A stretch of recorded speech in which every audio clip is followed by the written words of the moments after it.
Yep. Hey man. Hey, what's going on? Hey, how's it going? Doing pretty good. How about you? Yeah, I'm pretty good, man.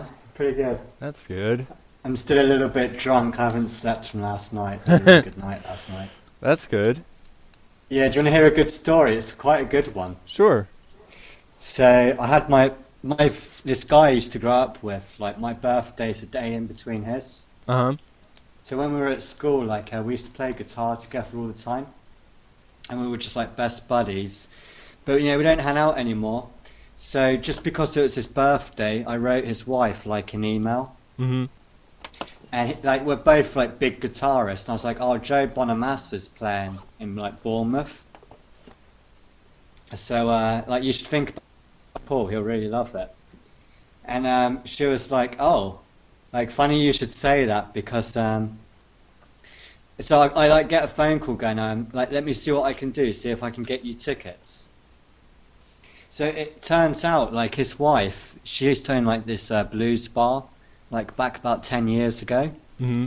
So Joe Bonamassa was supposed to play a gig, but his venue got cancelled. So he ended up playing at my mate's blues bar. Nice. Yeah, and apparently they became like really good buddies, like really good friends. And Joe was like, "Oh, thanks for helping us out. Like, if there anything we can do to repay you?"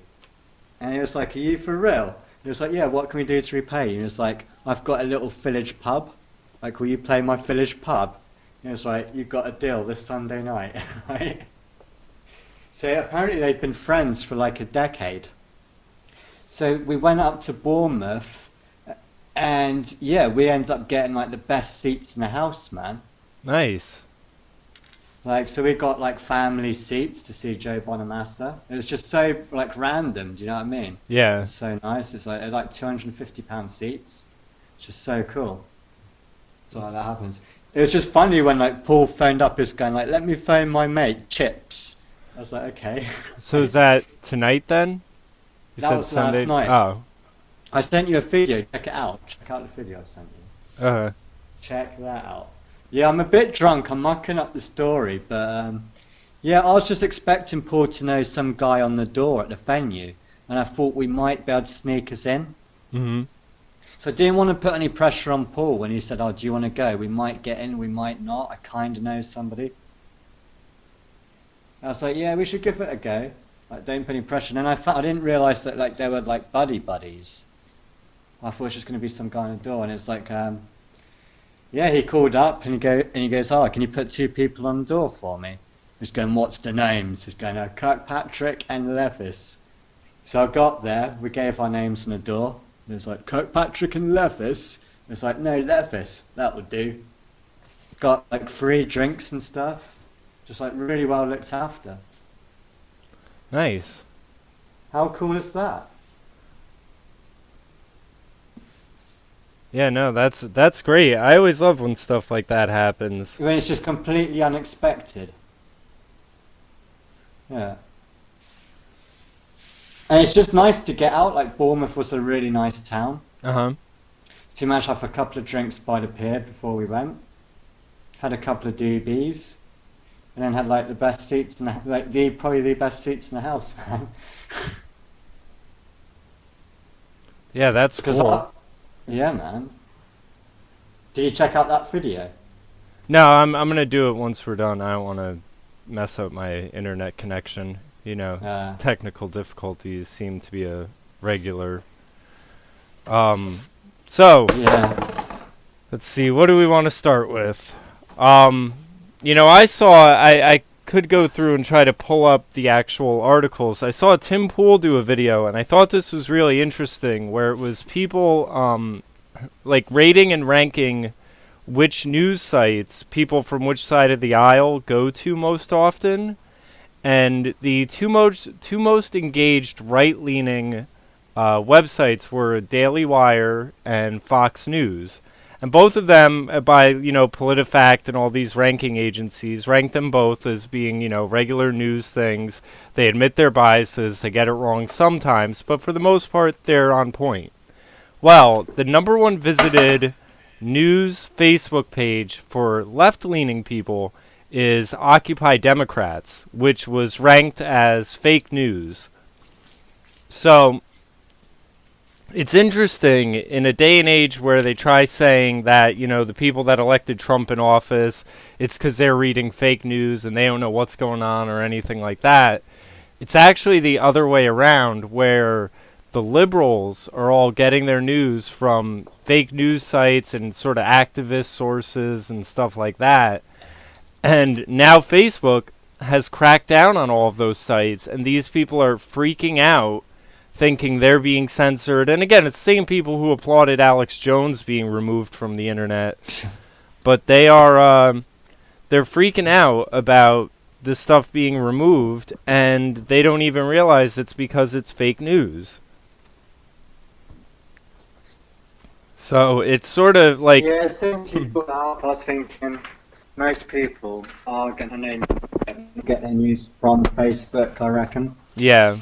I know that's not actually a news site, but... Yeah, but that is where most people are coming across news articles, is on Facebook. So, yeah. Well, it's just going to spread to, like Alex said, it's going to credit card company. You're just not going to be able to do anything. Yeah.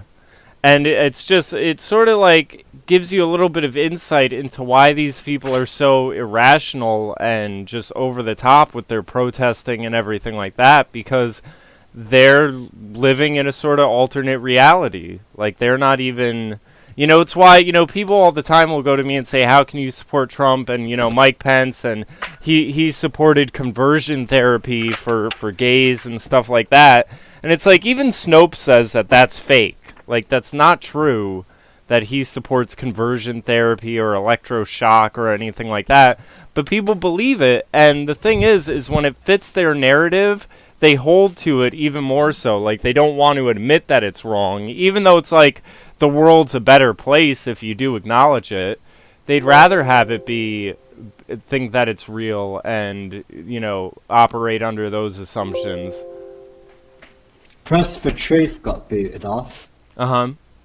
That's 300, you know, Dan Dix. Yeah. So he was the main guy to get purged. It's a bit weird Luke Radowski survived and Dan didn't, because they're like bread and butter. Yeah. Them two. They're like two peas in the pod. So, yeah, I still just think it's the same. It's just the same trend with Alex Jones. Started with Alex, well, probably Milo. Yeah. When Alex Jones got hit, no one cared. So maybe it's not just a midterms thing then, maybe it is going to be, I don't know, longer term. Imagine losing like 350,000 followers with no warning. Yeah, I know. Holy crap, man. I mean, and that's one of the things where, like, you know, I've seen Milo has been getting a lot of heat because he has his website, you know, that you can do subscriptions, everything's behind a paywall, but then he's been very, people have been upset because he hasn't been putting out that much content. Now, he says his book he was doing about Hollywood and celebrities and all of that, he says that that's being held up by lawyers, which I can understand that. You know, I'm sure if there's people being sort of exposed in it, they would do everything they can to fight it coming out. But supposedly he has a new book coming out about the Catholic Church and, you know, him being molested or whatever as a child and all of that. I guess that's what he's doing instead. But I've also heard that he's moved to Australia and has sort of, you know, I guess given up on thinking America is the last bastion of freedom and now thinks Australia will be better. I don't know. It's something. I don't know about that. I don't know either. Something odd is going on there. But so there. It's a bit weird. I don't know. I like a lot. It sketches me out quite a lot. Yeah. I've always got that image of him doing that blood ritual crap. That was a bit. Yeah. Yeah, and just the other thing that I didn't like about Milo was I think he was moaning that he needed donations and crowdfunding because he didn't have any money. And it's like, wasn't he posing with, he used to be the biggest poser in the world. Yeah, well, that's one of the like, other things people are complaining about. Hang on a minute. I'm not donating to your fag ass. Like, that you cannot, no. You used to brag about having like $7,000 receipt for champagne. Oh, yeah, Shit like yeah. that. That's one of the things people were getting angry about is the fact that he's asking for money for all this stuff and then he's posing with, stacks Yeah. of cash and sort of flaunting and stuff. Yeah. People are Fuck completely, bothered by all that stuff at this point. And plus they don't feel like they're I'm getting not they don't bothered about it. I just think it's gay. Yeah, well the people who are, gave him money and subscribed to his website and stuff, they're bothered by it because they're not getting enough content for what they feel like they're paying and stuff. That's why I like things like I have a subscription to CRTV and between Ali Stuckey, Gavin McInnes, and Steven Crowder right there, I feel like I get $10 a month worth from those three, but there's even more on it that I occasionally go through and stuff. And that's why it's better when they're conglomerated like that. Like, I think that's far I think better. Gavin's been in London recently. Yeah, he was there a few weeks ago, I know. Yeah, pretty sure I saw him lurking around in London. But yeah, as far as another quick news thing to cover, I saw a headline this week. I didn't pull it up, but it's basically just saying that obesity in America is now becoming a threat to our national security because what was it? National security. I guess what it is like a third of the people that are eligible to sign up for military service in this country. Oh, you can't get anyone to sign up because they won't pass. Well, that's Unless you drop the standard. That's one of the things is, a third of the people that are eligible a third of the people in the age range are only eligible because I guess the other 2/3 or whatever, may have a mental health issue or there's numerous things that can disqualify Smoke you. weed. Yeah, you could have a drug problem, you could smoke weed. Now I had friends who they signed up and they failed the weed test at the end and they ended up bringing them in, making them do basic training and then dishonorably discharge them at the end, which I thought that's kind of fucked up. But yeah, so Right now, I don't get you. Like, why? Yeah, explain that a bit more detail. well 'Cause they I was actually thinking of doing that. they should have been when they were, you sign up and then there's a few months waiting period where they sort of prep you and let you know what's going on and you have multiple piss tests. So they passed the initial one, but then the one right before you leave for basic training, they failed. So you would have thought if you failed the drug test that they would say, all right, you're disqualified, you're not coming, you just stay home. But instead they fail the piss test. They bring them in, have them go through the 6 months basic training or whatever. Then they're like, oh yeah, by the way, you failed your piss test, so you're dishonorably discharged, even though they had you do basic training and all of that. Yeah. They should have just Yeah. discharged them and not brought them in, but they almost have you do the training anyway. Yeah, it seems a bit pointless. Yeah. And yes, you agree to change your ways or whatever. Yeah, I don't know.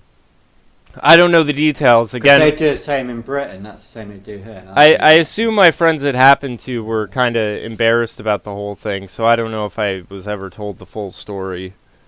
Sounds to me call me skeptical.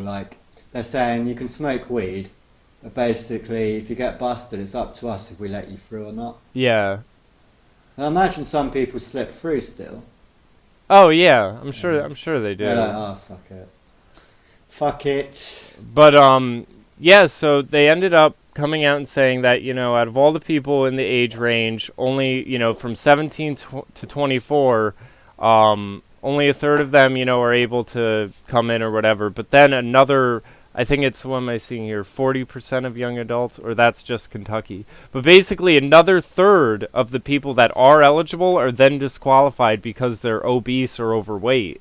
So Yeah, so I think if you looked at the America's numbers, you looked at how many people would want to join the army, you've lost a lot of the population. And then by the time you look at the people that want to join the army or would consider it, you look at how many of them would pass the IQ test. People drop off. yeah. And then people would drop off that wouldn't pass the fitness, they drop off.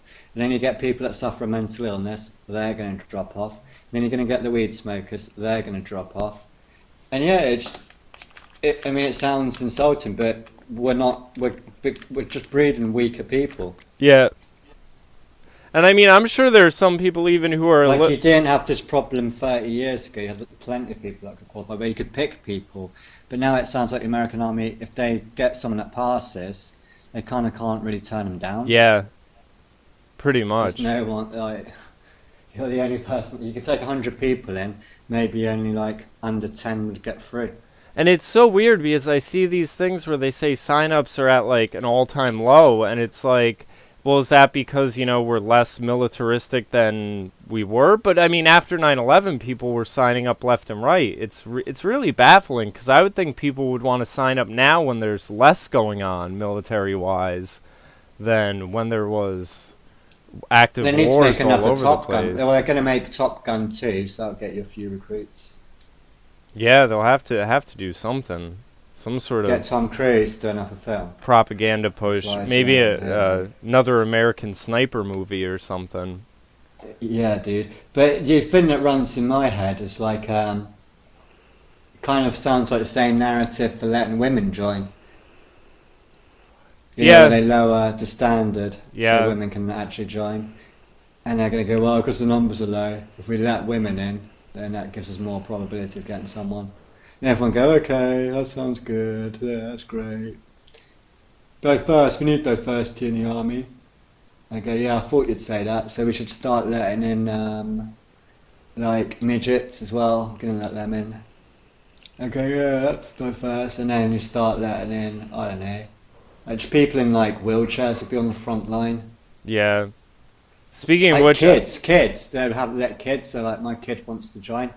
And they're like, give the kid a drum. He can like play the drum, and like, well, that has to walk out there and get shot. That was one of the things that I thought about signing up for, because I had a music teacher in high school who was in the Marines, but he was in their send the drums. He was in their music department, and that's one of the things though. You have to do basic training, but if you're in the military for music, you never see battle. Like, you're basically used as a diplomat and an ambassador. Sounds like a waste of resources, if I'm honest. Send in the trumpets. I mean, I mean, I guess it depends. Like, you're not really like I said, they just send you around to different countries to sort of play as like an ambassador, diplomatic type of role. So I don't know if it really consumes much resources. If you like got really good at your instrument, you get those high notes. You could like make the enemy's ears bleed.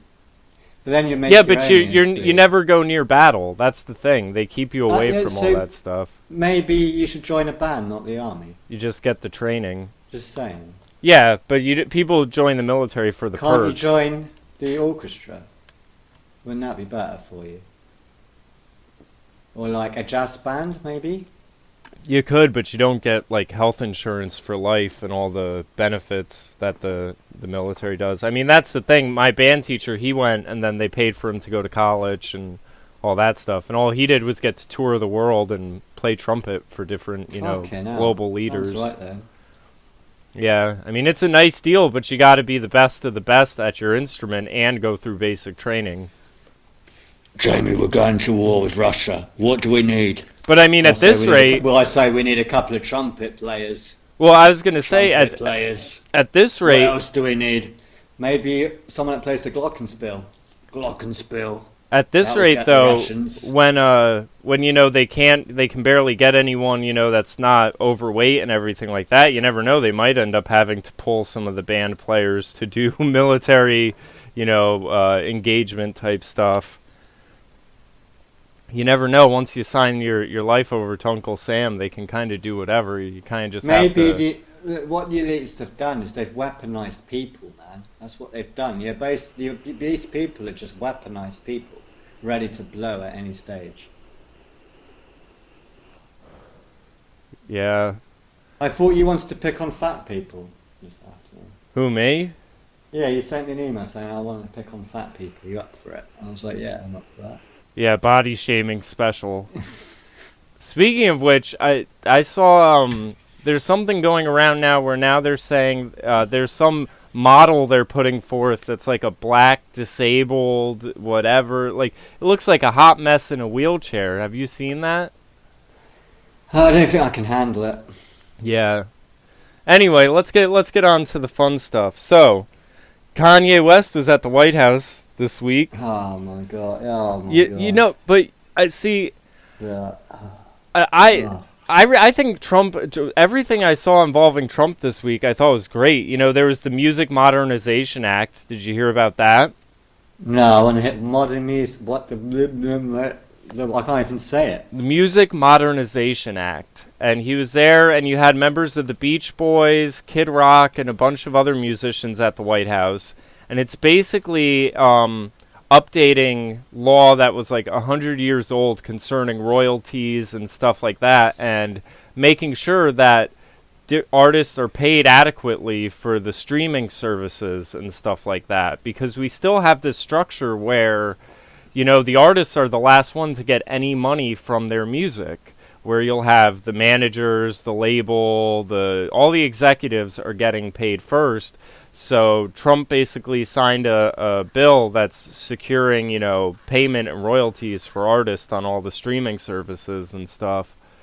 So they're basically... It's not going to make any difference, I don't think. I mean, I still don't think you're not going to be able to pay your bills with royalties. You know, that's... Yeah, and you're not going to get the royalties. People will just find some other place to stream it. I think this business model that people look at for royalties isn't such a great solution. Like, yeah, well, I mean... I know, go back to, like, just take Joe Bonamassa. The reason Joe Bonamassa's making money is because he gets up on stage and plays. Yeah, well, and that's always the way that's going to be, because the thing it's not going to be like that, because if you go up to a 20-year-old kid and go, who's your favourite musician, like, what music do you listen to? And they go, I don't know, P. Diddley or whatever. And you go, oh, P. Diddley, what instruments he play? And I go, and you go, right. Like, if you were born from, like, late 1990s, what decent albums came out? Well, there were a ton in the 90s, but if... No, but late 90s, you know what I mean? If you were just born, yeah, like, you're not really going to be into music until you're 10. Like, you just didn't get that. I feel really bad for young people. They didn't get Michael Jackson. And when I talk to youngsters about Michael Jackson, they're not really understanding it. Billy Corgan talked about that with You listen to Michael Jackson, it's like, get out my house now. Go and think about what you're saying, you fucking youngsters. Billy Corgan, I think it was his Alex Jones interview where he was saying that music has lost its sort of special sacred place in people's heart. And, you know, part of it was the opening the package, the looking at the booklet, like you got a full product. And the point I was going to make with the royalties is still, you know, I pay $10 or $20 a month for YouTube Premium, which gives me Google Play. So let's say I'm paying $10 a month, which is the cost of a CD, but I'm listening to 500 songs by all different artists in a month. Even if they did split that $10 between all of them, it's still like fractions of a penny. Business model. It's still fractions of a penny. Like I still don't see it as being viable for them to pay their bills. This guy was misunderstood, but Prince, for me, may have been the best musician we've seen on the planet. He might be up there with the classical composers in many regards. Yeah. Prince is a genre in his own right, for sure. Yeah. So, and if you see him live, you really get it. Well, and he's gone now. He's not. And there's no one there in his shoes. There was no one there. Yeah, and no one that musical also. But I saw will.i.am at one point. He was rambling and sounded crazy, but he was making the point even that music has always sort of been used to sell other products. Like, you know, Cadillac Records back in the day, he said music is basically the software to sell hardware, where it's like, that's why you'll have artists like Dre do the Beats by Dre thing. So now Dre's putting out music to market the Beats headphones, but he's getting a bigger paycheck from the headphones than from the music. Well, all you do is you just live stream with Super Chat your band practices, and you do daily vlogs. You can have your own little private YouTube account now where it's members only, where they pay like £5. I didn't know that. That's cool. Yeah, so you know, if you've got like 1 million subscribers, you could just have like 100 where you do like private groups. You pay £5.99 and you'll get like exclusive content, and you can do like live streams with less people, so it can be more one-on-one. A musician could use Patreon, do meet and greet that way. Instead of ripping people off of meet and greet tickets, which cost so much money, You could do it yourself with just off digitally. Patreon. Yeah, And just say, hey, I'll be in Starbucks, guys. Hit me up. and that's hit me a up, far more viable way to do it. Is Come trying on. to do super chat and everything like, because I mean the thing is it's almost like how musicians and bands always got more from playing live shows than from recordings. Yeah, but it's almost like I'm not buying it. Like, I'm sorry, I'm not buying this sob story that again. I don't get any royalties. You've got before you needed. How would you get your music out there 20 years ago? Dumb. Are you going to get a record label? No. Are you going to get a £1 million contract? No. Are you going to get distributors? No. Are you going to get on TV all the time? No. Are you going to get on the radio all the time? No. You don't need it. You can just go on YouTube. You don't need the whole world. You just need 10,000 people. Yeah, you're in. But 10,000 record sales is a big deal. I think the thing is, worry about your own little market and have your own little space. You don't need to be Will.I.Am. You don't need to be fucking. No. It's Kanye I think you're missing the point. Is because artists have put Jamie on hold. Artists have never gotten anything except fractions of pennies for royalties. But the problem is that you were having a problem with the streaming services where, like, Taylor Swift, I know at one point pulled all of her music from Spotify because she was like, I'm getting more from YouTube and Tidal than from this one. So, like, there's no regulation where certain, you'd make more on certain streaming sites than other streaming sites. And it's like, if you went into a store, and you went to buy a CD, if you went to Best Buy and then went to a different CD store, the price may be different between $1 or $2, but it was never, like, large amounts. So it's basically just sort of standardizing it where it's saying, like, we can't have these great disparities and then be pitting these distributors against one another where... No, that's how they threw you out the market in the first place, because what they did in England is that's how they get artists into the charts, because if you've got Jamie's raging metal band, and then you've got like some band you actually want to promote, some girl band, you just sell Jamie's rage band at £2.99 a single, and then do the girl band at 99p, and that's enough to swindle the charts, which puts you out the market anyway. Yeah. So just fuck. Well, I know. An audience, Spotify even they just opened up. They're at, like, now you can just straight upload to them. Like, Spotify's now open up like sort of like SoundCloud, where you can just submit music to them now. Nice, you don't even have to go through third parties. So I mean, all of this stuff is good. I don't think anyone will be paying their bills off of royalties. I think you're just getting it's getting flooded. Like I keep saying, it gets flooded with these people that aren't musicians anymore, that can't compete, and they're the ones crying about it. Because if you look at real musicians, I don't think they've got a problem, because let's just say I saw Joe Bonamassa last night. If it's short of $1 or $2, which is not, he could do online guitar lessons. Well, and I think the thing too is Dead Mouse did something like that. He's always on. He's always he has a music production because course. He's got talent, and he's always on Twitch. I don't even like Dead Mouse, but he's got something that he can teach people. Well, yeah, and he's the one where, like, he streams a lot of his just recording sessions where he's working on new songs on Twitch. Like, he's very interactive with his fans and has sort of built a community the way a YouTuber would. I've always admired that about him. But yeah, I think the thing you're saying with that's the business model with the people. Well, that's the way the new one's going to be, definitely. Yeah. But I think the thing you're saying about the people oversaturating the market and whining about it, they have unrealistic expectations. Like, they don't even know what day and age it is. Go walk in that guitar shop, pick up a guitar, and get your fingers bleeding. Go through the frustration. Go through what you have to go through to be a musician, and then talk to me about how tough it is about music. Yeah. Because you're not even tough enough to learn an instrument, bro. To learn an instrument's tough work. Yeah. And they're lecturing people about the music business. Give me a break. You don't even have the dedication. And to the thing is why would you have the dedication to get an audience? Well, and the music. Give me a come on. And like you're saying, the music industry is more accessible than ever before. Like it's not this sort of thing where you have to have a record label in order to get onto the radio. I don't know any talented guitarists that are having a problem. Yeah. They shouldn't. And a lot of them don't. We've got a problem now about getting bands because so many guitarists don't need bands anymore. They're good enough just being solo on YouTube. They're good enough doing that. And the same with drummers. They're good along doing their own little, look, I'm playing along to Sepultura. Watch me drum along. Yeah. And they're getting a million hits. They're doing good without the band. Yeah. They're doing fine. And that's the worry to me, is that there's amazing talents now isolated in their box. And it's like, dude, get out that box, form a band. Yeah. I mean, I don't know. I'm iffy with the band thing myself, but I just think I'm better in like a Prince sort of role where I'm better producing and composing than working with others. But yeah, I'm not very good at composing. I'm not very good at that. I don't like recording my own stuff because I just want to play. Yeah. Yeah, but I have other friends who, I mean, they're great in any band setting because they're like you. They just want to play, and as long as everyone else can keep up, then you're good.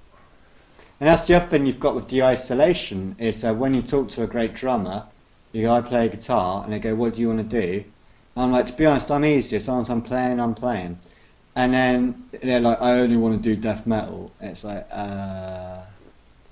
should we just jam out and just see what happens? Like, well, I don't understand why we're like already... Yeah, trying to define it and... Yeah, like I could honestly see my band, one album being a metal band, like one album being quite heavy, one being quite light. I can see I don't ever see us being... I see blues being the like bass rock.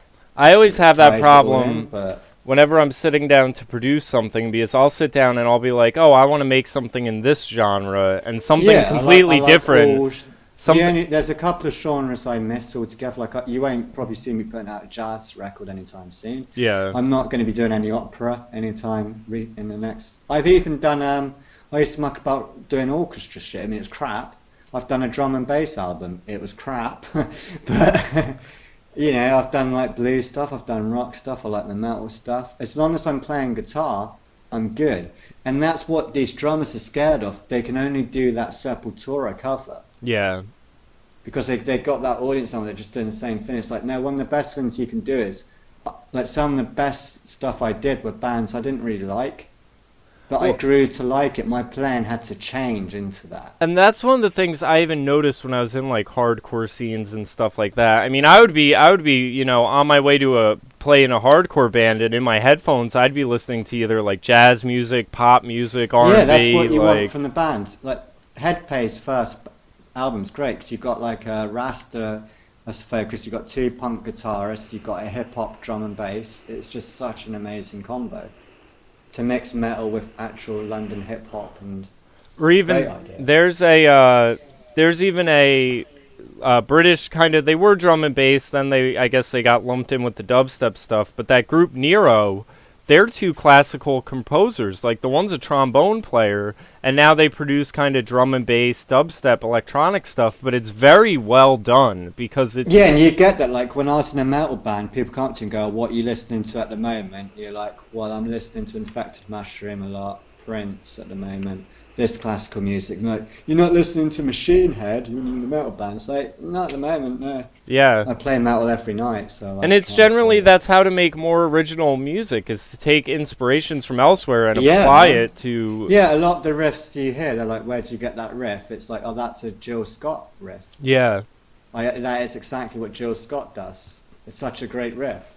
I'm sure she stole it from somewhere too. I'm sure it's not a Jill Scott riff. I'm sure if you interviewed her, she'll be like, oh, I got it from blah de blah. And then they'd go, I got it from blah de blah.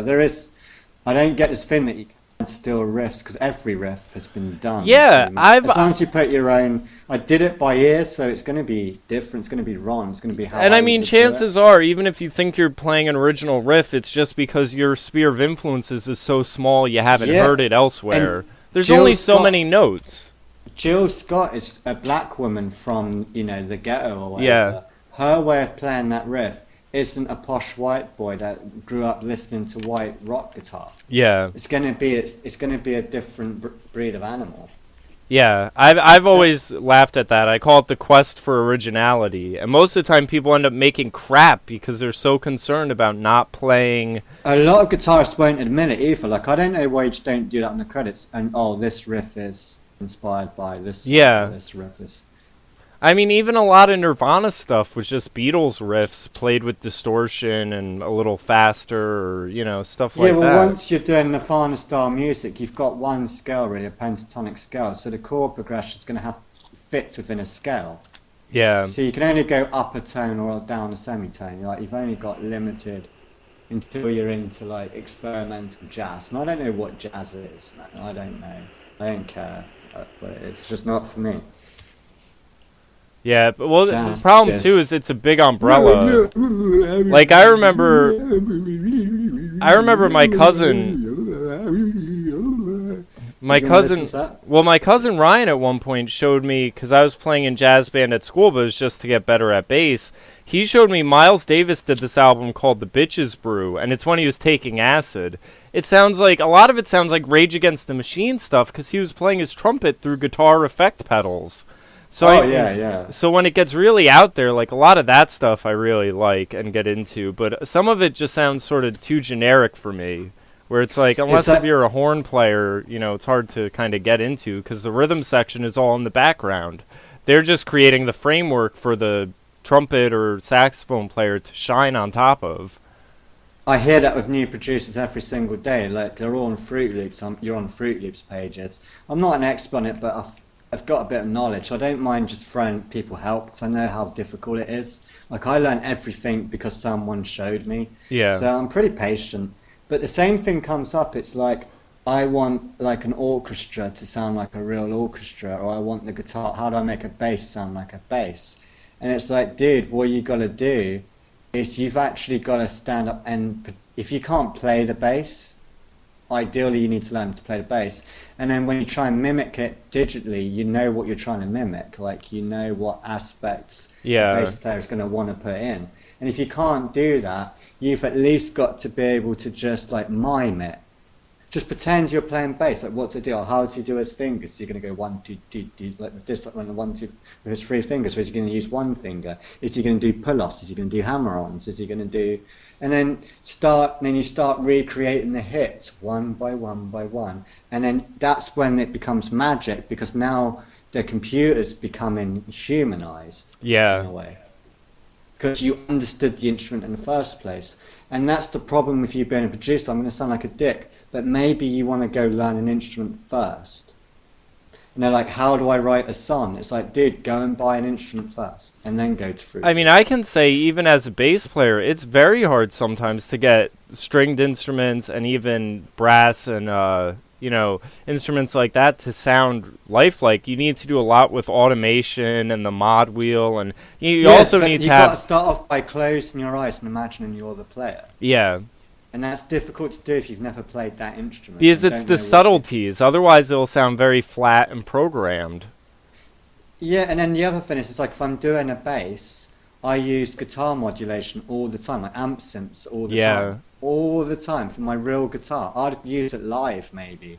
So if you've got a simulated bass guitar, you know, when it's virtual bass guitars, why would you not put that through Amplitude, stick a nice bass amp on there, stick some bass pedals on there, and think that's what a bass player does? It's not just a bass guitar. The bass guitar is interacting with an amp. People don't get that. It's the biggest secret of guitar. Like, you're playing 2 instruments at once. The amp is just as much as an instrument as your guitar. Yeah. It really is. You know what I got recently that's a lot more difficult to do than I would have expected? TalkBox. Oh, no way. Those... I didn't realize you're not actually even singing through the tube. You're just shaping your mouth as to what you want it to say. You should be good at that with all that dick sucking. It's kind of quite similar. It's definitely difficult. Yeah, it's a lot harder than it seems. It's not like a vocoder where you just sing into it. You actually don't want to make any noise, but you want to sort of silently mouth it all out while the tube is in your mouth. I've never tried that. It's weird because the tube puts out the volume, and then it sort of uses your mouth as an amplifier to shape the sounds. So now you're playing 3 instruments in a way. Basically, yeah.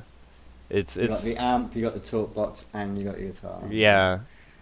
But so I've been messing around with that, but it's a lot harder than it seems. But anyway, let's get into some of the stuff Kanye was saying in his rant. one of the things I think is most interesting is 2 years ago there was this big movie that came out on Netflix that the liberals were all super excited for, and it was a movie called 13th. I even have a BuzzFeed article up right here I'll put on the screen. 13th's trailer provides some hard truths about our prison system, and one of the things it says in it is that in the 13th Amendment there's a clause that says, neither slavery nor involuntary servitude, except as a punishment for a crime, wherefore the party shall have been duly convicted, shall exist within the United States or any place subject to their jurisdiction.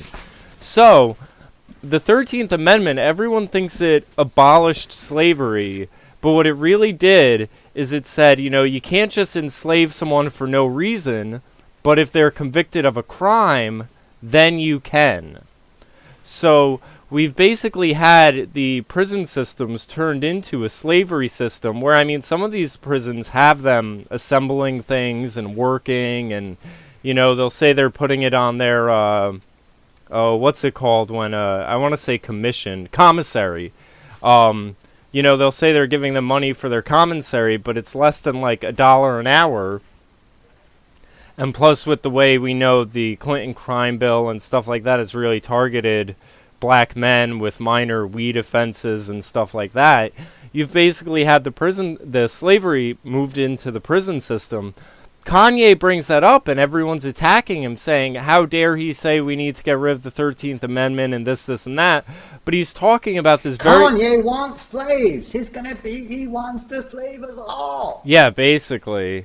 But he's talking... He's going to put you in a FEMA camp. Can't you see it? He's talking about this one specific clause that liberals were going on and on about 2 years ago, and now that he's talking about it, well, they've decided that it's, beyond the pale, basically, and that he's insane. And that's the other thing. As someone that works... Well, as someone that works in a mental health field for my one job, I saw Laura Ingraham had a psychologist on, and he was saying, it's really dangerous when we're dismissing what he's saying as just saying, well, he has a mental illness, therefore it's all invalid, because that's going to make people that need help not want to get it, because then you're suddenly othered, basically. It's, there's tons of people. The DSM, first off, there aren't any diagnostic tests for mental illness, which means, if you have AIDS or Lyme disease or whatever, they'll take a blood test and they will be able to find physical indicators that virus or disease is there. With mental illness, there's no testing for it. Dude, we're all mentally ill. We're about to, I was reading an article trying to catch up on about how the merge between man and machine is going to be here a lot quicker than you think. Yeah. And we're worried about Kanye Pest. In the grand scale of humanity, how big is Kanye Pest really going to be? It's so insignificant. Yeah. It's just distraction. People will sit around drinking coffee talking about Kanye Pest and not about the conversation of, hey, have you seen this article today about how Google is saying that we're going to be merged machines a lot quicker than they ever said before? They were saying around 2030, but now they're looking at 2022 at the latest. It's going to be normal that you already interact with your machine every single day, and this goes back. I wanted to talk to you about it. Kind of makes you think about the myth of evolution. That it was all a myth to get us ready. It definitely is. Will be transhumanization. And actually, that would be the natural step for everyone, because that's what you evolved to. I have to say, merge to our... I really love Owen Benjamin. I know I talked about it last week, but even this week, every day. He's going on about evolution and how much of a crock it is. And he's completely right. We do have microevolution, which is small changes for adaptation and stuff like that. That's true. All of this other, plants turning to animals and all of that stuff, that's all nonsense. And it's never been proven or anything like that. But it does sort of lay a sort of framework for this idea of man merging with machine and us sort of forcing the next step of evolution onto us with transhumanism and everything like that. I mean, as far as Kanye, I do agree. Oh, but you know, wait, let's talk about Kanye. it is very overblown and everything like that, but I do think he at least, you know, sort of through a megaphone was blasting a bunch of sort of red pill talking points at an audience that might not hear it otherwise. Like, I did think his point about masculinity was very good. When he was saying, you know, the whole I'm with her thing, he said it just didn't make me feel like someone who could go play catch with his son. You know, and how, like, manliness and that creative energy is sort of shunned and, you know, called toxic and everything like that. Like, that's what he should do. He should just grab the mic and go, look, politics ain't really my well, the White House isn't really my thing. So I'm going to stick Candy So in here. This is her gig. This is her one. I'm going to go back to making an album. And whilst I'm doing that, I might visit some schools and talk to kids about making music. Because that's what I know about. Well, the other thing, I don't too... know anything about anything else, so... The other thing, too, that I'm kind of hoping he does is I'm hoping they use him as the face of the opioid epidemic, because he's talked about that. You know, he had an issue with painkiller addiction and stuff, and, you know, just trying to say that it isn't just fiends on the ground level, you know, in the ghettos and stuff like that. You're talking millionaire celebrities who are having the same struggle that everyday people are. Like, that's the commonality. Yeah, that's the evolution. Like, once everyone's big and they can't really be, they're not so able, the transhuman thing's going to be easier to sell it to them. Oh yeah, because imagine if they Can you said, not get out of bed in the morning? Can you not wipe your own ass? yeah, imagine, Seeing your dick in 10 years? Fear no more. You can create your own online. well, not even that. Imagine if they go to you How's and they're that? saying to someone, you know, you just had, you know, some sort of surgery or a Did you just hip chop your dick replacement. off? Yeah, And you regret know, it? we're not Fear even. no more. Not even that, but you just had, you know, back surgery or something, you can barely move and you're addicted to painkillers. Well, imagine if we implanted this chip in your head that took all the pain away and made you able to move again. You know, it could like just bypassing certain human frameworks where, like, the idea that you could have a chip implanted that would take all pain away or something, like, people would be lining up for that left and right. Yeah, or maybe you want to, like, be a secret agent and, like, go to Mars and, like, get a brain chip that makes you think you're a secret agent, and just instead of, like, going on a holiday, you could have, like, a secret agent plant put in you that you went to Mars and you're a secret agent. Oh, they did that. It was Total Recall. I was just about to say that.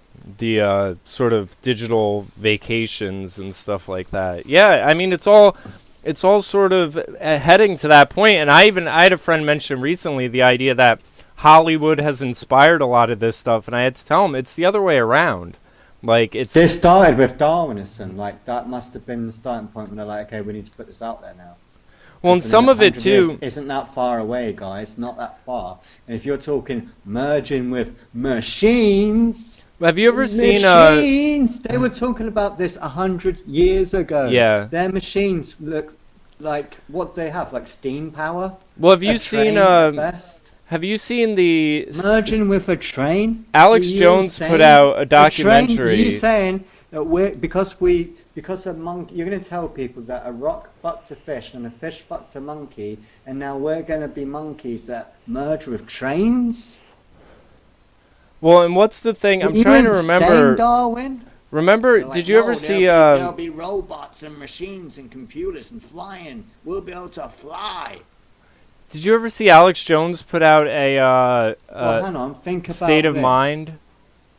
If we send satellites into space, and we've got all that junk, if that's junk and it starts hitting planets, if our DNA is on that junk, we might create something by accident. Yeah. All our DNA is now on a flight path to wherever, bro. I was gonna say Alex Jones put out this documentary, State of Mind, and a lot of this stuff, the history of it all with Darwin and all of that, is covered in that. I mean, even maybe I should watch it. if you can still find it on YouTube. I mean, even Plato, the word cybernetics comes from the Greek term that basically means self-government. Yeah, that word cybernetics is ancient Greece. But And the head of it all was actually called Skynet. I mean, imagine if we were like, imagine we went to school together, we're like the same age, and you told me Terminator's really gonna happen, dude. Like by the time you're 30, 40, you're like, no, dude, you're insane. And there'll be like RoboCop's gonna be like a real thing, like not too long.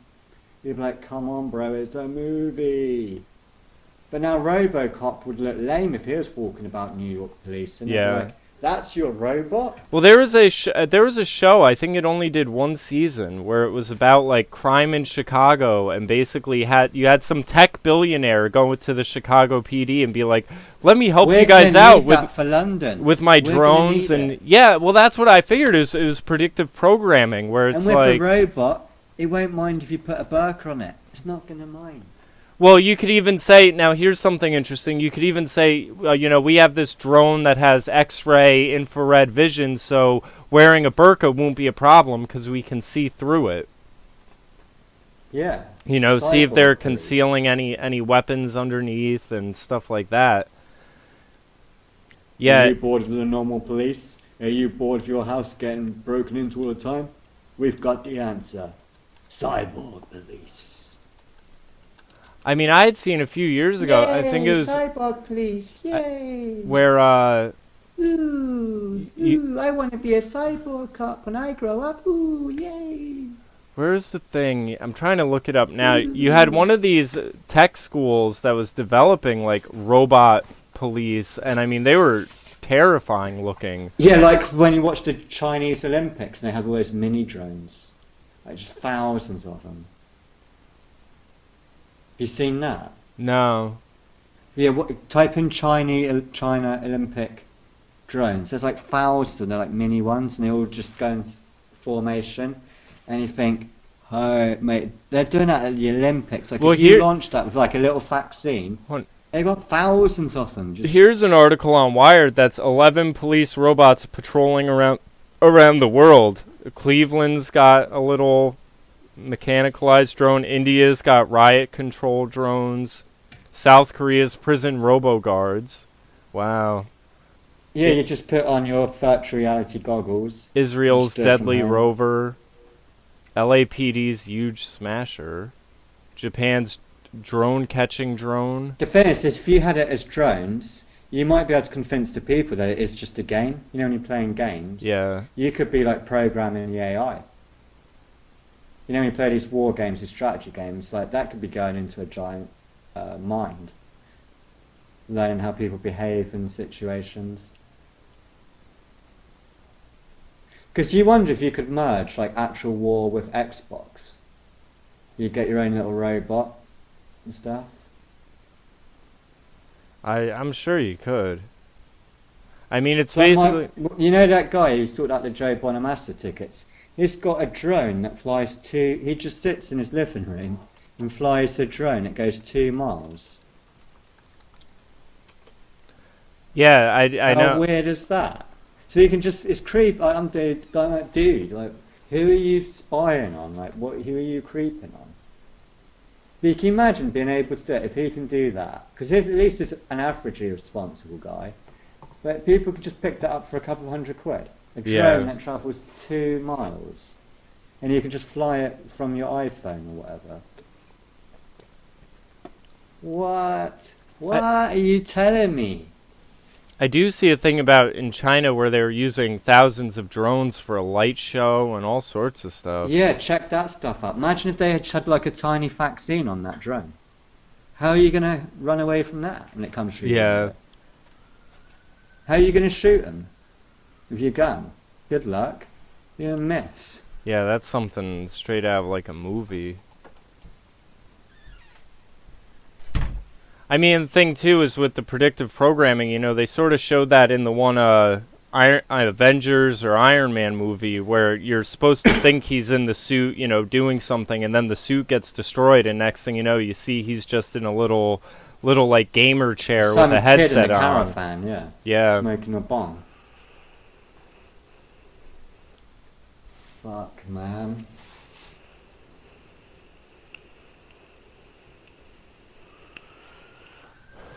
Yeah, all of that stuff is, you know, as far as the tech stuff is really frightening.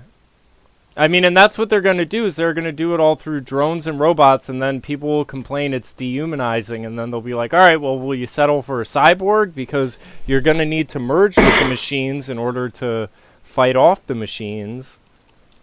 Well, once kids start getting them for school, once they get them, a chip into a kid and it just enhances the child by a small amount, then all the kids will need it to keep up. Yeah. If you want your kid to be able to keep up, get this chip. Like, oh my word. Yeah, there hasn't been much news. That's why we've gone wild this weekend. It's not because I've been drinking. It's because it's been pretty quiet, actually.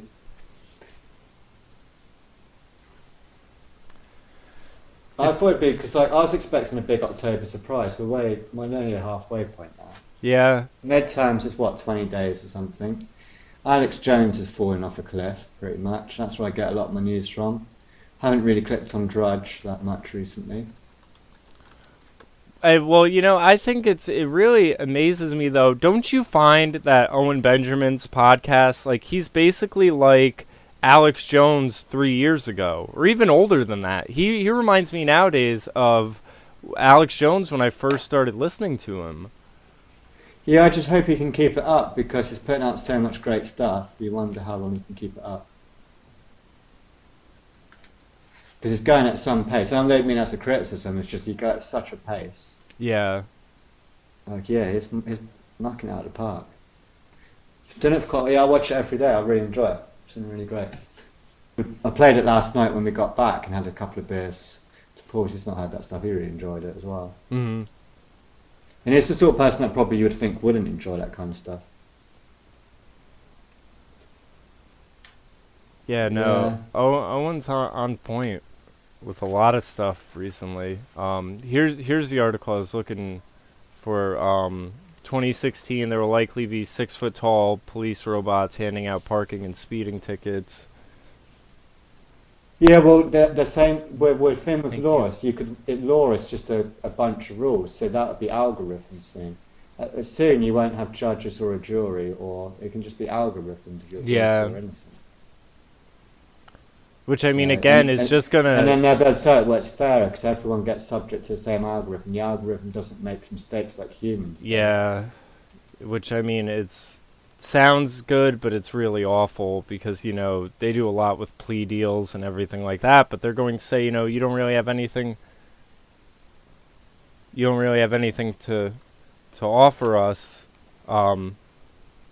because, you know, we know everything anyway. I mean, that's one of the things, is they'll be like, oh, we'll reduce your sentencing, you know, if you give us information on this or that. And it's like, oh, well, we don't need your information. We already know everything. So yeah. You don't need cops anymore. That'll be algorithm, do the investigating. Yeah. Won't need to get your fingerprints. That's done. Already got it. Don't need your photo taken down, so I've got that. We don't need your height. We got that. Don't need to ask any questions, really. You're just fucked. But even like I was like saying to Paul last night, I was like, remember what we were like at school? Like, I'm not saying we were bad people, but we were pretty wild, man. And he was like, oh, we weren't that bad. And I was like, you've got a kid, like, everything he does is going to be on camera. Yeah. Can you imagine everything we did at school was on camera? Hello, we'd be in care, dude. We'd be taken away from our parents, 100%. We did crazy shit at school, man. Like, if just for bunking, we'd be in big trouble with the state. Like, we were smoking weed there daily. We were selling drugs. I had a weed shop. I was selling porn. I was selling exam papers. We're setting classrooms on fire. You know what that actually reminded me of is there was actually a thing on the. If there were cameras in school, dude, we'd be like. Oh, I went with my mom to drop my niece off at school, and this is the same high school I went to, and they now check they do random bag searches and have them go through metal detectors. Yeah, and you know people used to search my bag. I'm fucked. People used to joke that, you know, the only difference between the school and the local prison was the bars on the windows, and now that's a complete truth. When you're at school in your bag, how many times did your bag get searched in your whole time at school? Never. For me, it happened once because they thought I was selling drugs. For some reason, they got it in their head that I was selling weed. I don't know where they got that idea from. I don't know where that rumor started. But I I'm mean, not here to deny that or say if it's true. But when I was in school, we were allowed off campus. but once. But yeah, but I was going to ask, how many items of contraband did you normally have in your bag on a daily Couple bag. day? Yeah, well, Huh? How many items? I of was gonna say contraband did you maybe, probably some painkillers and some alcohol. But the thing was, is I was allowed off have? campus. Some painkillers, alcohol. So I would generally go home during lunch. I'd buy a soda at school, go home at lunch, and then pour like some rum in it or something, and then just go No back. way. So because I lived around the corner and I was allowed off campus, I really didn't have to bring shit with me. We would just go out at lunch and get fucked up and then come back. But back in the day, like, didn't have the internet, so like topless women was a big deal. So I used to sell porn magazines, like photocopy porn magazines, buy them like in the morning, photocopy them. Yeah. You could sell photocopies, dude. So that's blatantly contraband in school.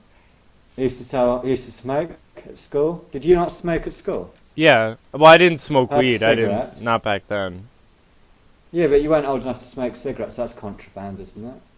They really didn't bother us much about smoking cigarettes as long as we did it out by the sidewalk.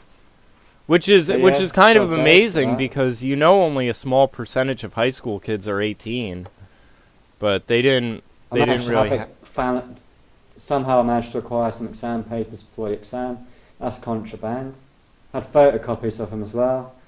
So if my bag was searched, it's not just one thing I'm going to get pulled up on. I never got in any trouble because no way would someone search my bag. That would just be unthinkable. You would need so much proof Yeah. when I was at school to be able to demand to go through my bag. It'd be like crazy how much proof you would need. And there's no cameras or anything, it's just word of mouth you've got. It's just like, Joe's talking shit or whatever. You know what I mean? I do not have any contraband in my bag. Can we search it? No. Well, yeah, nowadays the schools are just like straight up They're not prisons. even going to ask. Yeah, you don't even have to be accused of anything. I don't know how parents are supposed to have any control. Like, I'm not like we weren't bad kids, I don't think, but yeah, we'd been in so much trouble. Everything we did was recorded. Holy shit. Yeah. That reminds me though.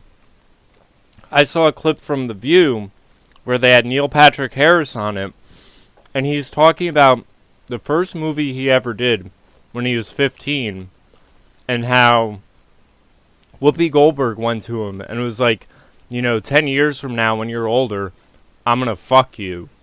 And Whoopi Goldberg was almost like, she didn't know what to say at first, and then she was like, well, you used to be able to have fun like that back in the day.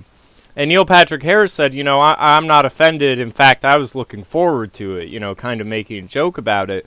But now, imagine if it was the other way around, where a male actor went to a 15-year-old female actor and was like, 10 year when you're 10 years older, I'm gonna fuck you or whatever. Why would it matter? All genders are equal, Jamie. Well, that's what they say, but Whoopi Goldberg isn't. They aren't trying to kick her off The View or anything Why like are you that. assuming her gender? I don't know. Maybe she is Just a guy. because she was in a film where she played a nun, it could be. Yeah, she could be a guy. But yeah, it was like a reverse Me Too moment. So you don't think that men and women are equal? Come on, Jamie. Supposedly they are, but they don't act that way. And you think Whoopi would have that kind of attitude where she would identify herself as a woman? You think she's that... I don't know, bro. Here's 3 articles. I think you're living in the 1980s still. Maybe. Here's 3 articles I just pulled up real quick on InfoWars. Here's one where it says, amazing paralyzed woman walks again thanks to groundbreaking spinal cord treatment. It involves electrical simulator implanted on spinal cord. So, I mean, this is, granted, I think it's good to do some of these things when people are paralyzed and everything like that, but this is, again, the idea of implanting machinery into people to... Yeah, they're going to implement their drone technology, so you can just fly around. They could. I don't see why not at this point. Just build it on someone's spine. Here's Yeah, another just one. fly them around. Fluoride during Just take their head off. pregnancy. You just need a head and a drone. Here's one about fluoride You during. keep the head alive. You don't need the rest of the body. Yeah, you could just have The it be other a thing robot. I saw an article about how people are eating the most blandest of food now. It's like liquid food because food's such a waste of their time. Like cooking, preparing a meal, and then you don't really get that much satisfaction, not really Yeah. passionate about food. And you think food is like one of the meant to be the most enjoyable thing you can do. Yeah. And it's against that merging that they're getting you used to just putting this grey liquid in your body. I just don't know. I could see that. No, I saw an article on it where people were doing it for real. Yeah, well, and part of it too is like a lot of the foods, even though it tastes good, it's devoid of nutrition. So it's like you'd have to just get all of your substance from a supplement or something like that, like some gray liquid crap. Yeah. Here's an article: fluoride during pregnancy is associated with ADHD in children, No which shit. not surprising. And then you had the FDA crack down on a Chinese vaping company that was selling liquids for vaporizers, but they were putting like Cialis and Viagra and stuff like that. They were basically Nice. putting drugs in the liquids. So yeah, it would be like, oh, you can vape this and then get a hard on. Well thought out. Yeah, I guess. They were also putting like diet medications in some of them, which I mean, I guess that's. Whoa. I don't know why they would do that. If obesity is a threat to our national security, then you'd think they would like that. But I mean, that shit is ridiculous. Sounds like fat shaming to me. Pretty much. But yeah, like you said, the news is kind of slow. Besides these little things that they're trying to. Kanye, just little. It's not even news. It's just like, look over here. Yeah, Hey, and look over that's here. one of the things that people were saying about the whole Cavavan thing when they were like, or Kavanaugh, when they were like, he's the topic of the week, but once this is over, they'll just completely forget about it and be on to something else. There's only one thing. I kept going on about the Skirple case. That poisoning that happened not far from me. Yeah. I was talking to Paul about it last night because he lives right where it happened. And I was going, the whole thing's bullshit. The whole thing's bullshit. Like, he took it really personally. He was like, Paul, you are talking shit. I was like, no, dude, the whole story's made up. Like, none of it happened. He was like, no, you don't get it. Like, I lived there. It's like, they're just police everywhere, non-stop. My whole road's, like, completely been cordoned off for 2 whole months. I can't go anywhere without being questioned by the cops, dude. Like, something is going down. It's going like the whole high street's still shut down. And you're like, even if you were right, it's just a drill, it's just TV. They're putting a lot of resources into it to be that. And then I went as far as saying, so you're saying Russia did it? And he was like, yeah. Like, it's serious. I was like, I don't know. I said, well, alright, I'm not going to say it's Russia did it, but I agree, I probably need to reconsider my evaluation that it's just a hoax and TV, because it's such a big operation for that amount of time. The thing I don't get, though, is like, what do these people propose that Russia's end game is with stirring up trouble with everyone? Like, I mean, I know they have lots of land and they're huge and everything like that, but I mean, why would you want to start a war? He just said, well, that's Russia. They're just saying fuck you to the English because they can. Why wouldn't if you can? But I'm pretty sure their military still isn't that great. I'm not buying that. I don't think Russia did do it, but I'm with you that something's going down in your town. Yeah, I don't know what. But here's with me. It's like when you look at the evidence in the story, he laughs at it, and it's like, so you see my point, like. So, but at least I guess it's a demonstration that people can have completely conflicting views and still have a nice drink and a nice night out. You don't have to go, you're a traitor. Do you know what I mean? It's like, okay, I need to reconsider this point, and then at the same at his level, it's like, well, I probably need to reconsider how dumb the story actually is too. You know, when you find middle ground. When Yeah, that you both think something's shady, you just don't agree you on both what need to it's. reevaluate. Yeah, and you both need to reevaluate Well, that's sort of one of the what's things going on. I think we covered in the past couple weeks about the truth community and stuff, where it's like And everyone's even with looking at. Jordan Peterson as well. Yeah, Shouldn't forget. everyone's looking at different aspects of things, and there's more that people are agreeing on than disagreeing. But And I've changed my mind a lot. Like, if you asked me stuff that I was saying in 2014, a lot of it's very different now. yeah, I mean, I just like I said, I don't know what people think Russia's end game in all of this is, as far as them getting blamed for all the U.S. stuff. And plus, I'm pretty sure their military isn't in that great a shape. Like, I don't think they'd Are be you wanting to go to joking? war. Dude, no. Russia's way ahead of you guys. Are they? Way ahead. Yeah. Light years ahead. America will never catch up with Russia's missile systems. No way. America's like 30 years behind Russia, I think. Yeah. Like, especially with their Satan missile that Russia got now. Good luck with that. Do you remember when Trump bombed Syria? Like 80% of the cruise missiles didn't make it because of Russia's SA-300 systems, and they were built in the 1980s. Well, I know part of all the missiles he were dropping, they were like 1980s. old ones. Like, he was just unloading old, Even outdated so, stuff. dude. Yeah, no, but seriously, Russia's like they overtook America maybe 3 or 4 years ago, and in a big step, in a big way. Same with England. Like, England's the same. Like, we're in the same boat as America. But yeah, Russia probably dominating the military world at the moment. And their submarines actually work. Their planes actually work. You know. You British can't. I don't know what your planes are like, but a lot of ours are grounded because they don't actually fly. Did you not know that? We built all these fleet of aircraft, like fighter jets, and none of them actually fly. No, I didn't know that. Yeah. I mean, I always assume, like, sometimes I'll watch, like, the military tech shows and stuff like that. Yeah, and but I know. all your microchips have come from China. And when you looked at China, when it released that, where they hacked all the Apple iPhones, stuff, that yeah. little chip, you look how small that chip is. If you've got that in your military vehicles, you're fucked. Of course you've got it in there. Yeah. China have got you by the balls, man, probably. And just start turning shit off randomly. Yeah, that would be my main concern with that they can just deactivate stuff.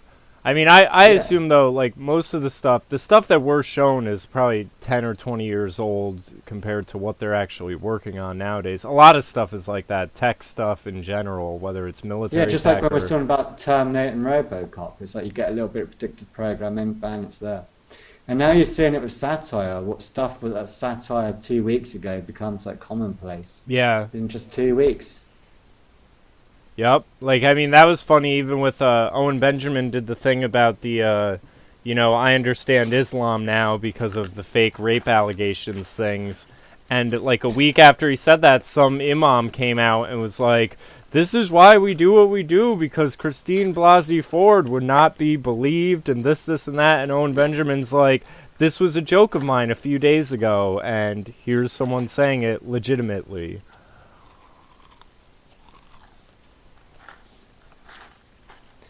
You might as well just convert now. I guess. Or move to Russia. You can't speak. They don't do diversity in Russia, and you're American, I'm English, and we don't speak a word of Russian. Well, That's going to go well. You're broke, I'm broke. There was Yeah, I'm actually- sure we're going to get on well. there was actually a point in time where... You could fight a bear for money. Well, Putin was giving away land. There's a lot of Russian land that still hasn't been developed, and he was actually giving it away trying to attract... I know they said specifically British immigrants and stuff. And there was some rule that if you took the land, you had to have it for like 5 years and develop it before you could resell it and stuff like that. But they were trying to bring people in and giving land away, basically. But I think it's in part of the country that gets like ungodly cold for a couple months out of the year. Yeah, and we get killed by a bear. Thanks, Putin. Probably. Yeah, I might pass on that. That just sounds like a trap. But Yeah, come over. We'll help you. We'll help you. Come over, Jamie. We'll give you some free stuff. And then gone. Never heard from Jamie again. but The end.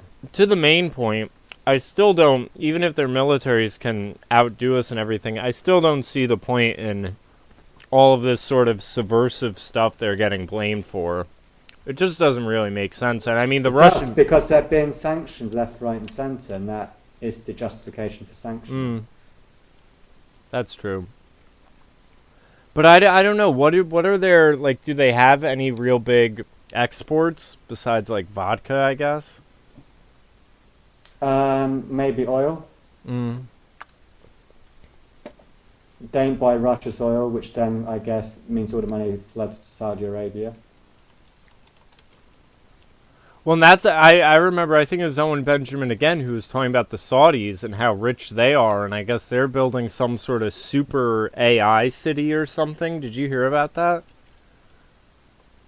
They're doing that in Europe as well. A couple of countries. I'm trying to remember. Yeah, but they're going to get e-citizenships. Internet citizenship. You'll be an internet citizen. Parts of Europe, so you won't be able to do anything unless you've got an internet. I'm trying to remember which country it is. Just type in e-citizen, you can see the project yourself. I'm sure it's called e-citizen. That's what Bilderberg was actually talking about this year. That's how I found out about that. That's one that they were using that as a model. Can you see it on Google? I'm pretty sure it's called e-citizen. Yeah. Where in Europe was it? What country was it? It's something near Romania or something. Might have been... God, why can't I remember?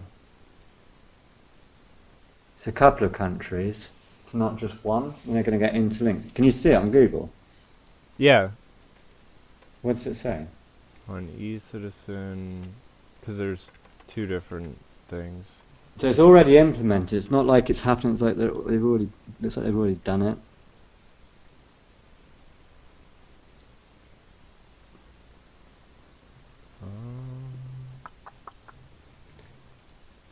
There's like one Kenyan thing that's coming up for e-citizens. That's just type in internet citizen Europe or something like that.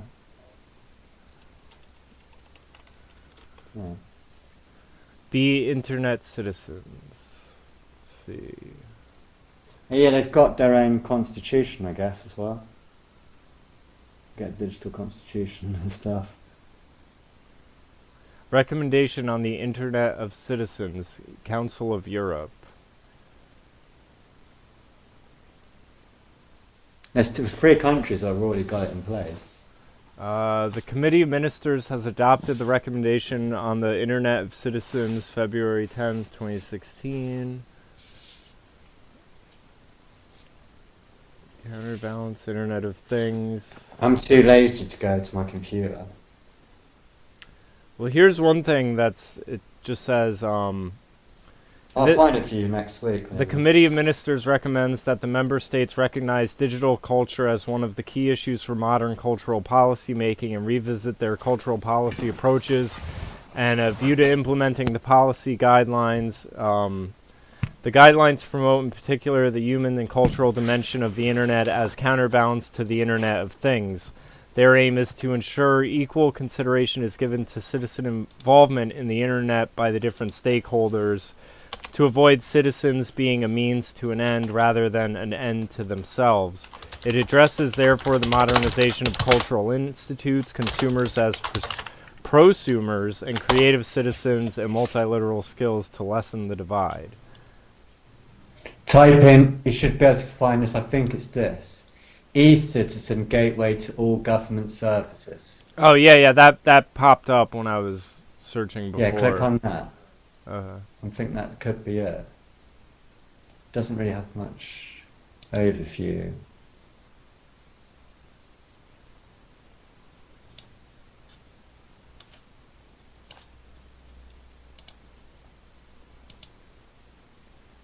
E-citizen.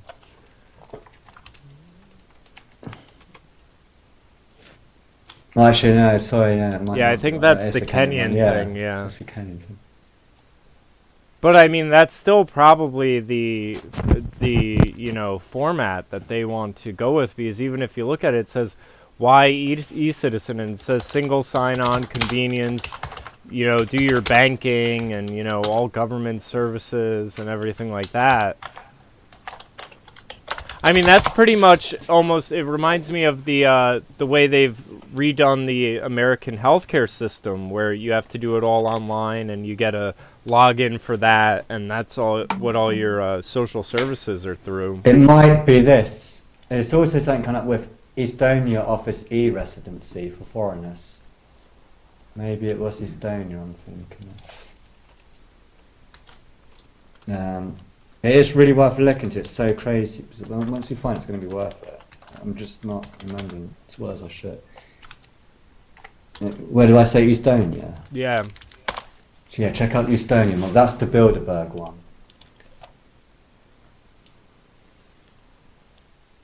E-residency of Estonia is a program launched. Program allows non-Estonians to access Estonian services such as company formation, banking, payment processing, and taxation. Gives the e-resident a smart card which they can use to sign documents. Program is aimed towards that's basically them giving like citizenship through online for like a and they're just testing it in a small little shithole like Estonia. For you to be like a digital citizen. They're saying, I think it's already like 80-90% in Estonia. It's already implemented, and they're saying if you live in Estonia now and you're not an e-resident, you can't do anything. Like you can't get on the train, you can't shop, you can't do anything. Look how deep Estonia are already in on it. It's like it's not like it's completely implemented. You can't live without your chip. I'm not exaggerating. It's like it's already there. You can't live with cash in Estonia, not for longer than 2 or 3 days. No one will take it.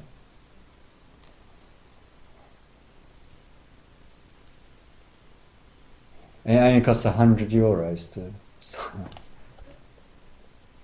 And that's the thing, you're not going to have it once that's implemented in Estonia. There's no need for a border anymore. Everyone's on this e-card. Yeah. I wonder who's behind it when you go onto Wikipedia. It's like, see what evil names come up. Who's going to be the president of it? He's going to need a president. He's going to need a police. It's just going to be crazy.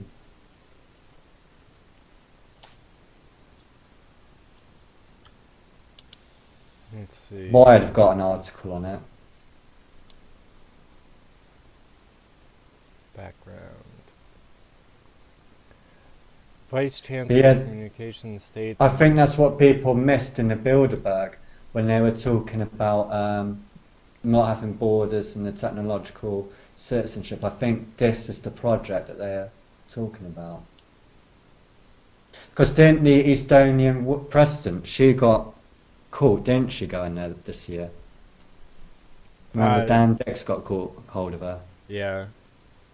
So it's weird that, because you got to think, no offence to Estonians if you're listening, why would Estonia be at Bilderberg? Like no one could figure it out, if you remember?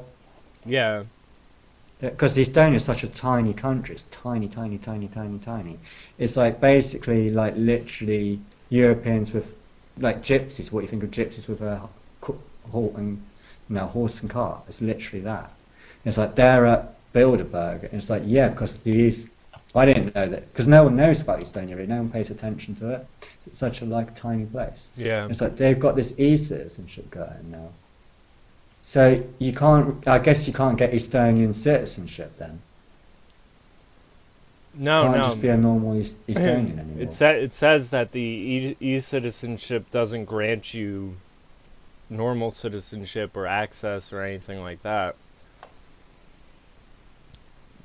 But I mean, this is it. I wonder almost even this could be something where some of these businesses could be using this for like tax havens and stuff like that, where it's like. Well, yeah, that's how you sell it to get people on board to start with, and everyone becomes an e-citizen. It doesn't matter that it's in Estonia because you can live in England and do it. Yeah, that's the whole point. And everyone, And it's like if your tax rate in England is like. It's just going to be like a cancer. It's just going to grow and grow and grow, but no one's going to cut it out. It's like if your tax rate in England or America is too high, you could just set up your business in Estonia and then, you know, go from there. Yeah, I think that's definitely, you know, I almost wonder if the sort of like AI merging with machine things is just going to bypass all of that. Like if they aren't even going to need to do that step, but they can just skip over it.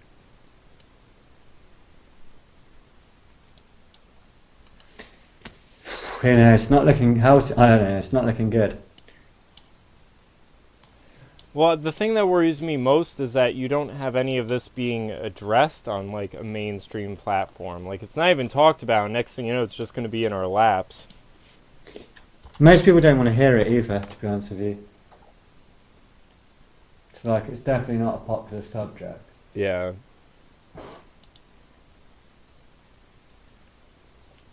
I mean, people just and the thing I was talking about is Saudi Arabia plans to build futuristic city for innovators, and it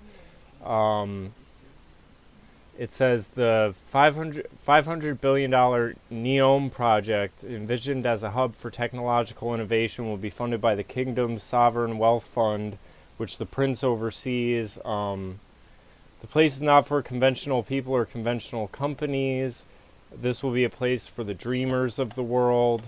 And they basically want it to be done by like 2030, but they want it to be like a super technological city that's just all AI and automated and, you know, everything like that. I mean, imagine like the wildest, you know, things you could think of with like hoverboards and stuff out of the Jetsons, and like that's what they want. If they can pull it off, who knows? But I mean, the Saudis have the money to do so. Yeah, who's going to stop them? Yeah, everyone's too busy. Yeah. And then when people are busy and they can get sold a convenience, they're going to jump on it. Well, and the other thing, too, is I think, you know, then they're just going to have that to point to and then say, you know, because here's the reason why it makes sense in Saudi Arabia is because, you know, they're under Sharia, so it's already very strict and, you know, law enforcement and everything like that. So, I mean, it'll be one of those things where they'll say, oh, well, we could build a super tech city like that in America, but, you know, you basically need to be under this form of, you know, super authoritarian rule in order for us to do it. That's the only way they were able to do it over there, is because, you know, they're all in line with Sharia and whatever, so that's the price you're going to have to pay in order to have it. I mean, they could pull that off, especially over in England now, where they could be like, oh, well, if you want the super tech city they have in Saudi Arabia, well, then we need full-on Sharia in order to accomplish it.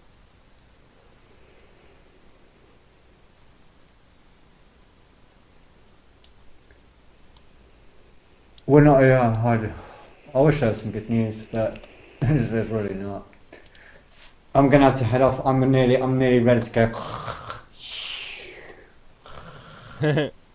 But before I go, you've got to click on the message. Check out that video I sent you, because now if I get cut off, you have to see the seats we got hooked up with, man. It was so cool last night. And it was so good just to get out for a change. Like, you probably know I don't get to socialise very much or go out for a beer. So to go out and have a beer is like just amazing in itself. And then to get tickets.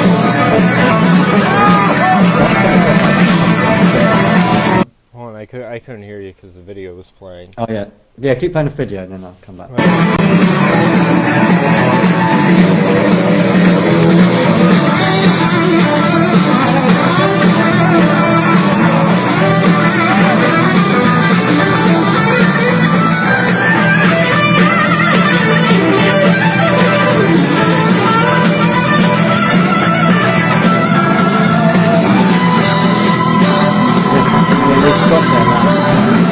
Like that for free, just getting there last minute. So yeah. cool. I mean, that And looks just the like fact, it's just that school thing as well. Like, you know, when you're school friends and you try and keep in touch, but you can't. He's married, he's got kids, so I can't really keep in contact. And then just like once every couple of years, you have a night out, and that happens, you know. And yeah. you've always had that history of having birthdays together where you don't plan anything, and something cool always ends up happening. It's just that mystical thing. Like we grew up learning guitar together, and we always do something cool. You go out with no plans. Someone says their friend knows Joe Bonamassa, and you're like, I'm going to take that with a pinch of salt. You know, I don't want to put any pressure on the night in case he fucks up. You know, let's just go with the flow, see what happens. Get there last minute, and they're like, hey, gentlemen, these are your seats. And you're like, whoa, they really do know Joe. Yeah, that looks like there was only one person in front of you guys. Yeah. But, yeah, that's cool. Well, yeah, we could just walk around like we were just free to do what we wanted, pretty much. I think Joe kept looking over going, who are you guys in my seats, dude? Like, we had like 4 or 5 spare seats as well. So I think they must have been for his family, I guess. Yeah. He just didn't know anyone in that area. Yeah, man. So cool. Well, It's like being on cocaine as well. You know, you never drink, but you drink like once every couple of months. uh-huh. You do something really cool like that, you get really hyped. So I was like bouncing off the walls. I couldn't sleep or anything. Mm-hmm. So much fun. Well, I mean, that's one of the An things where amazing night.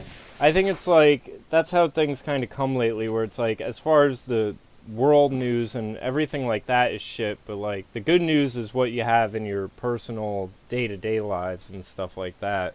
The world at large sucks, but, you know... Well, it just shows you that musician workmanship, that someone helped Joe Bonamassa out, like, you know, in a small, tiny pub in England. Like, what's the chance of that? And then they kept that friendship going for 10, 20 years. Yeah. To the point where they're happy just to give 2 people... I don't even know that guy that knows Joe. I've never spoken to the guy. He was just like, yeah, if you're friends with my friend's wife, yeah, you're friends with me, dude, come in. It's like, that was easy. So yeah, I'll have to drop the guy an email even if I don't know him, say, hi, I'm a random guy you helped out, thanks. Yeah. It was so British as well, the guy that did it. A man of very few words. Like the typical blues club owner, you know? Mm-hmm. It's like, can you help us out? Yeah, consider it done. And just put the phone down. It's like, does that mean, what does that mean? We'll just go, dude. Yeah, stuff like that's always great. Oh, cool. Yeah, and I was willing to, like, I didn't really want to, but I kind of needed a good night out, so I was willing to pick up the bill for it. And I was probably looking at 400 quid Mm-hmm.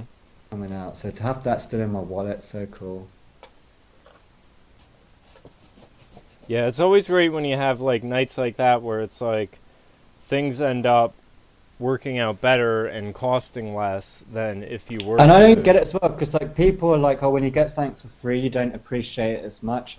Like I think I enjoyed that more than some of the hardcore people there. Like I really felt like, you know, I was quite privileged to be there. Like I really made the most. I thought I was going to get a bit bored during the show, so I'm not. You know, blues can get a bit bored, but I loved every like second of it, man. Mm. Really did enjoy it. Well, I think it's Cool. it's not as much when things are free, people don't enjoy it. I think it's when,